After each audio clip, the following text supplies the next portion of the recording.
Third unit magnetic effect of current, 3 parts में divide है। First part में हम करेंगे ये सारे के सारे article, magnetic effect of current, Oersted experiment, Ampere swimming rule, Maxwell corkscrew rule, right hand thumb rule, Biot Savart's, magnetic field due to circular loop, magnetic field due to a solenoid।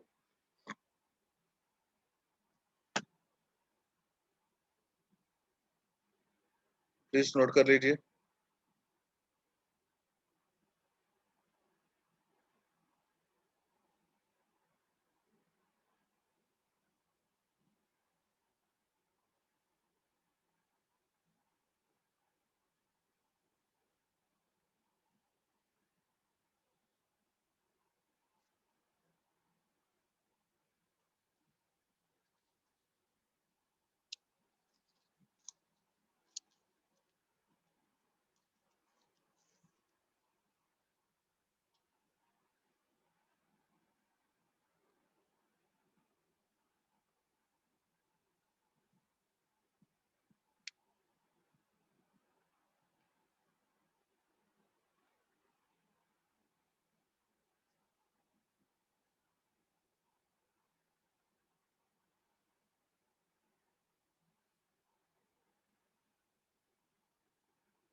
तो first topic हमारा जो आज का है that is magnetic effect of current. और sir ने इसको prove किया था। उसने क्या देखा कि एक सर्किट लिया, उस सर्किट में से करंट फ्लो करवाया। जैसे ही उस सर्किट में से करंट फ्लो किया तो उसके पास जो एक मैग्नेटिक नीडल रखी हुई थी, उस मैग्नेटिक नीडल में डिफ्लेक्शन आनी शुरू हो गई। देखिए इस डायग्राम को, जैसे ही हमने की को क्रॉस किया, जो मैग्नेटिक नीडल थी उसमें एक डिफ्लेक्शन आई। फिर उसके बाद उसने इस चीज को थ्योरेटिकली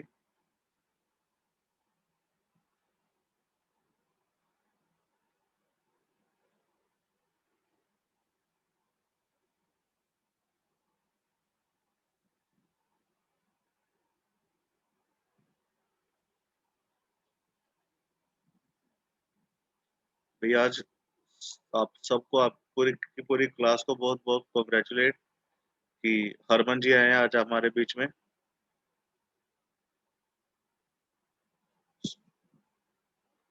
तो उसने यहाँ से क्या चीज डिडक्ट की या क्या एब्स्ट्रैक्ट किया कि मैग्नेटिक नीडल में डिफ्लेक्शन तभी आएगी अगर वहां पे कोई मैग्नेटिक फील्ड होगी। तो मैग्नेटिक फील्ड किसके अराउंड प्रोड्यूस हो रही है? सर्किट के अराउंड। और उस सर्किट के अराउंड मैग्नेटिक फील्ड प्रोड्यूस होने का रीजन क्या है कि उस सर्किट में से, उस वायर में से किसी अमाउंट का करंट जो है वो फ्लो कर रहा है।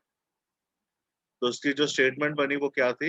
An electric current produce magnetic effect in the space around the conductor, जिसे हम नाम देंगे मैग्नेटिक फील्ड का। और ऑर्स्टेड का एक्सपेरिमेंट क्या है? When current was allowed to flow through a wire placed to the axis of magnetic needle kept directly below the wire, the needle was found to deflect from its normal position। फिर उसने current की direction को change किया। ऊपर देखिए यहाँ पे negative positive है, फिर उसने पॉजिटिव टू नेगेटिव कर दिया। करंट की डायरेक्शन चेंज की, सेम एक्सपेरिमेंट परफॉर्म किया की ऑफ की, स्विच ऑफ करने के बाद फिर से डिफ्लेक्शन आने शुरू हो गई। तो उसने क्या इंक्लूड किया कि when current was reverse through the wire, the needle was found to deflect in the opposite direction of the earlier case. So this is about the Oersted experiment. Please इसे नोट कर लीजिए और साथ में ये दोनों डायग्राम, सर्किट डायग्राम ड्रॉ करिए।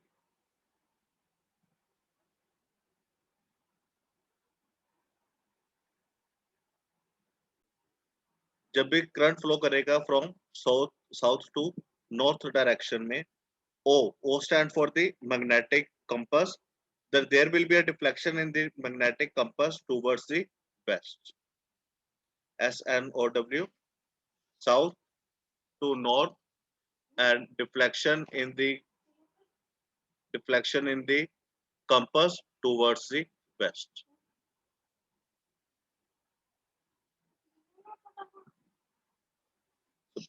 Please note करिए इसे। ये देखिए, current, the direction of current is from south to north and the deflection in the needle is towards west. उसके बाद ग्रेड 9 में आपने पढ़ा हुआ है, ग्रेड 10 में मैक्सवेल स्क्रू रूल, उसे नोट कर लीजिए।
हाँ जी स्टूडेंट्स, नोट कर लो प्लीज जल्दी से। Doing sir.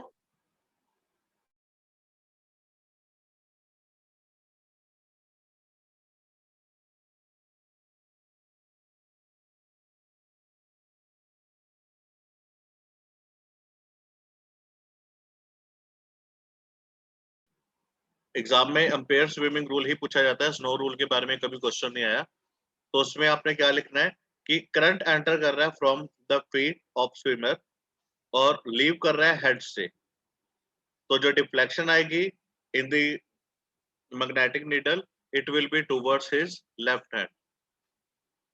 Deflection will be towards his left hand.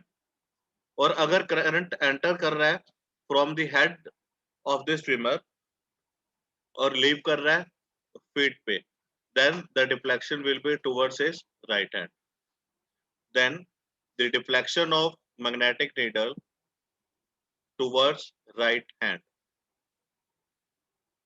Clear हुआ? फिर से सुनिए। The current enter from the feet and leave at a head. The deflection in the magnetic needle is towards the left hand. And if current enter from the head and leave at feet, then deflection will be towards the right hand.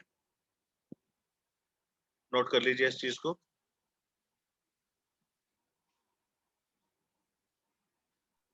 Noted sir.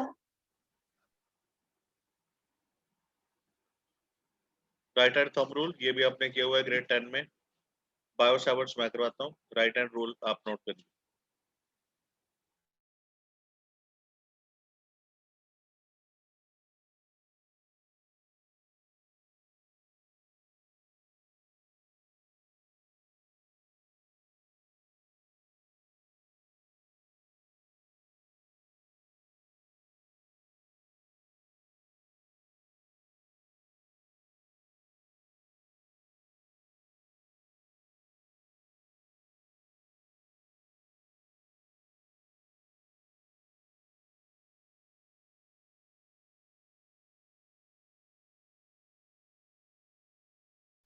जो bio Savart's law है ये similar है to that of the Coulomb's law.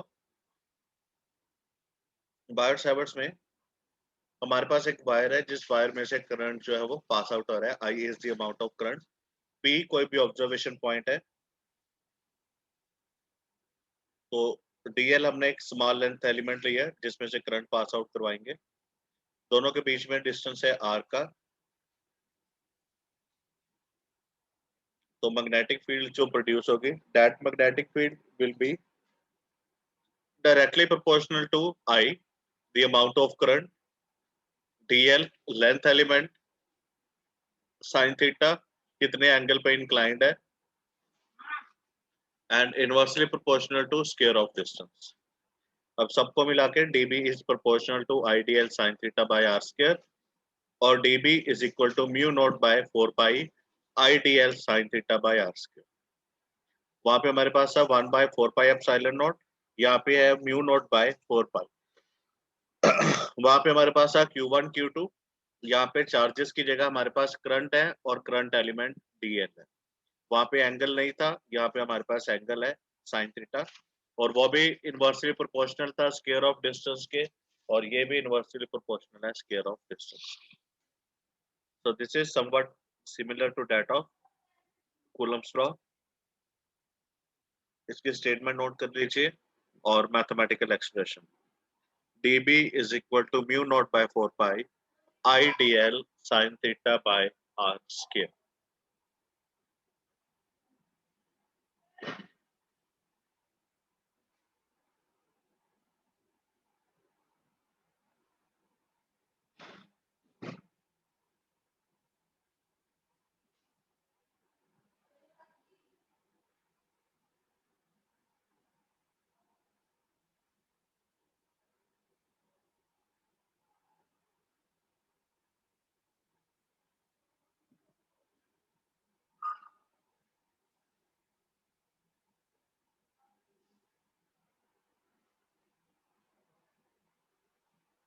Please जल्दी से note करिए इसे. Doing, sir.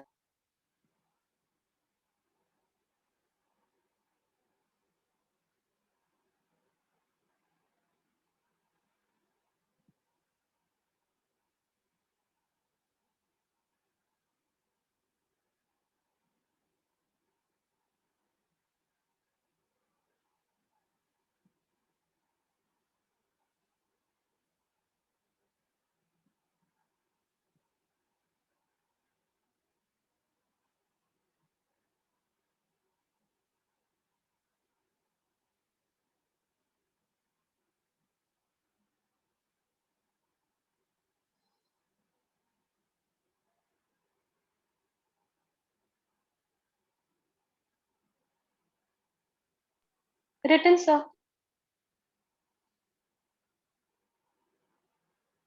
Vector form में dB Biot-Savart's law in vector form, dB vector is equal to mu naught I by 4 pi dl cross r vector r square sin theta नहीं.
Written, sir.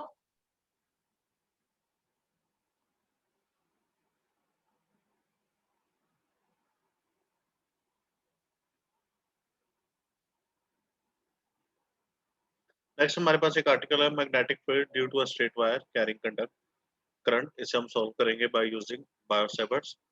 सो सबसे पहले हमारे पास एक conductor है, P कोई point observation, DL length element जिसमें से करंट फ्लो कर रहा है DI at a distance of R. Perpendicular draw किया पी पॉइंट से ए वायर के ऊपर। The distance between length element and perpendicular is I. P point inclined कर रहा है at an angle of theta.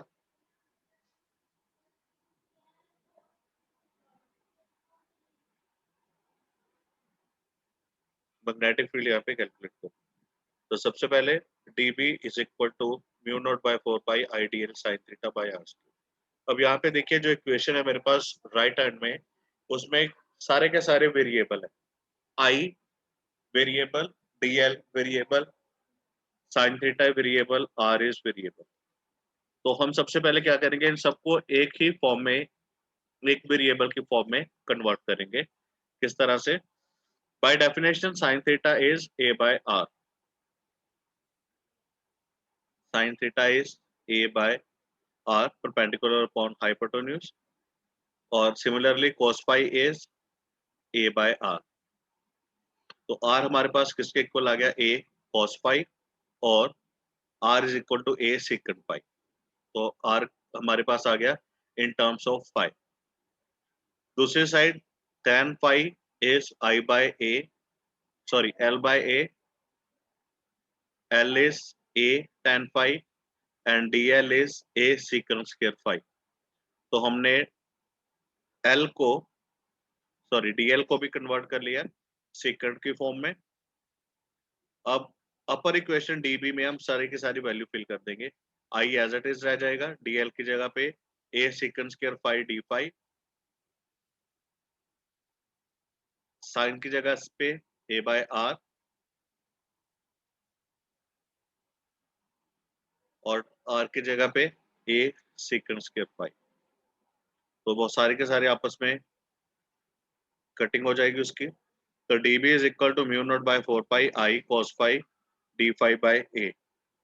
इसको इंटीग्रेट करेंगे फ्रॉम -φ1 to φ2। इंटीग्रेट करने के बाद ये फाइनल एक्सप्रेशन हमारे पास बचेगा mu naught I sine phi one plus sine phi two by 4 pi A. So please note करिए, magnetic field due to a straight wire carrying conductor.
Please जल्दी से नोट कर लीजिए इसे, और इसके कैलकुलेशन मैं आपको ग्रुप में भी डाल दूंगा अभी।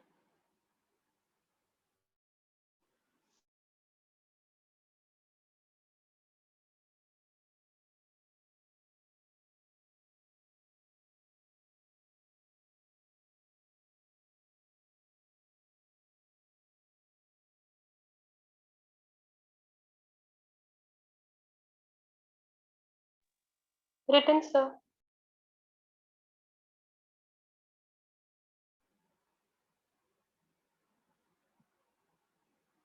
इसी के सब पार्ट है।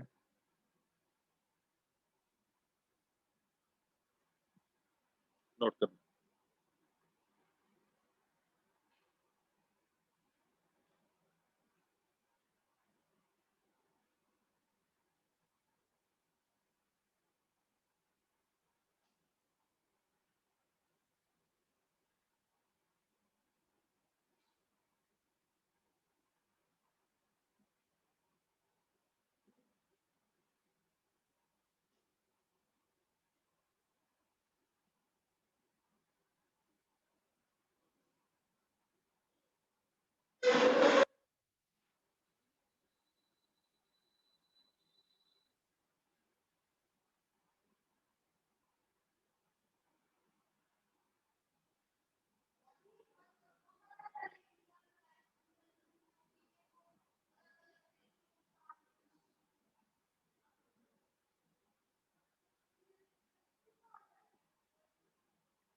Done, sir.